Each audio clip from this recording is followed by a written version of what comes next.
Hey guys, I'm giving a demonstration video on electrical interference in the lights V3. We got big giant power lines overhead. And these things really mess with your metal detector. And these power lines right here have messed with almost everybody's metal detectors ever tried to come into this spot. Nobody's really been able to clean this spot out other than the V3 and so what we're going to do is take a look at the V3 and show you how to set this thing up to deal with electrical interference.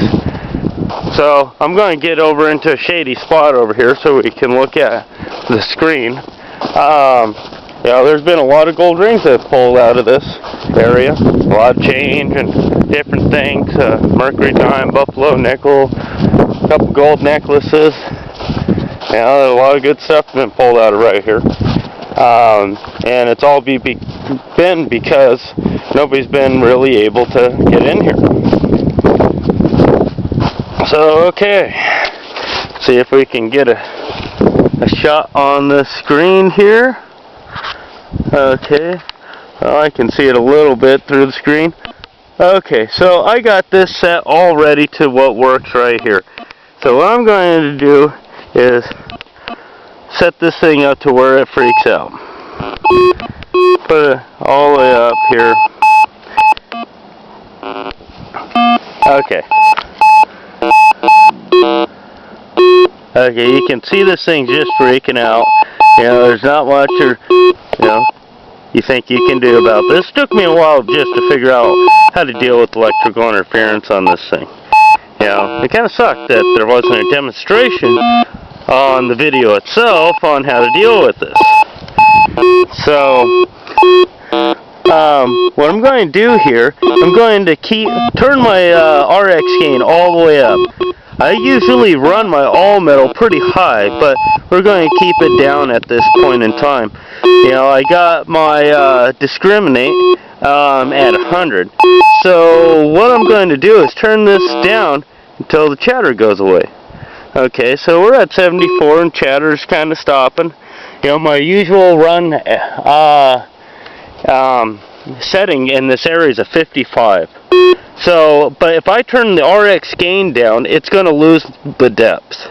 So I want the RX gain to stay up. Or else, if I turn the RX gain down to 2 and then I adjust the other number to where it stops freaking out at 2, I'm only going a couple inches deep. And I'm not going to get the good targets. I'm going to leave a lot of the small stuff behind. So, what I'm going to do is walk with you here and try to keep this thing on. Well, actually, once I come out of the shadow, you're not going to be able to see anything on the screen. I got my backlight all the way up. Maybe this is something I should come out here and do at night. And you could see real well, but don't want to get shot or something. Being somewhere I'm not supposed to at the wrong time of day. What usually works here is running around 55. And then that allows me to keep the RX gain all the way up. And I can work right underneath these power lines and not get any kind of chatter. And I'm not right on the borderline of the chatter either, because right on the borderline of the chatter will not allow you to see a solid target. So I really wish I could get this thing to take a nice video in this kind of lighting. You can't get everything you want. So, okay, that's how any place you are, you're going to have to set it up for where you are. This thing does accept a lot of electrical interference, but this thing's an extremely sensitive machine. This thing has pulled out smaller gold than I've ever seen any all-around metal detector ever pull out. Yeah, it's just blown me away. I mean, I've been beside fire pit piles of aluminum, and crap everywhere. And all of a sudden, bam, I get a target, just doesn't look like the rest of the aluminum. You know, even though they're small aluminum, that looks right around the same. You know, pull it up, and I got a 14 karat gold loop earring. You know, tiny. It's like, what?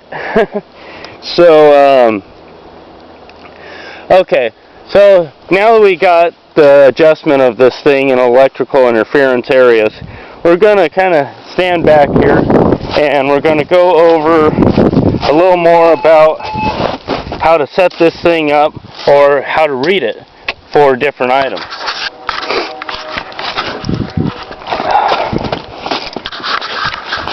And once spring comes along, I'll do a better video for you guys.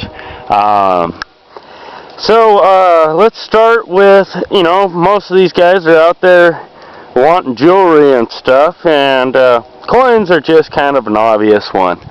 Yeah, this thing's so accurate on coins. You know, the only thing you really need to know is never pass by a solid 19. You know, for a nickel. And they say it goes a little bit further up and down, but I've only gotten a few nickels off in the off range of the nickel, you know, just because of their angle and stuff.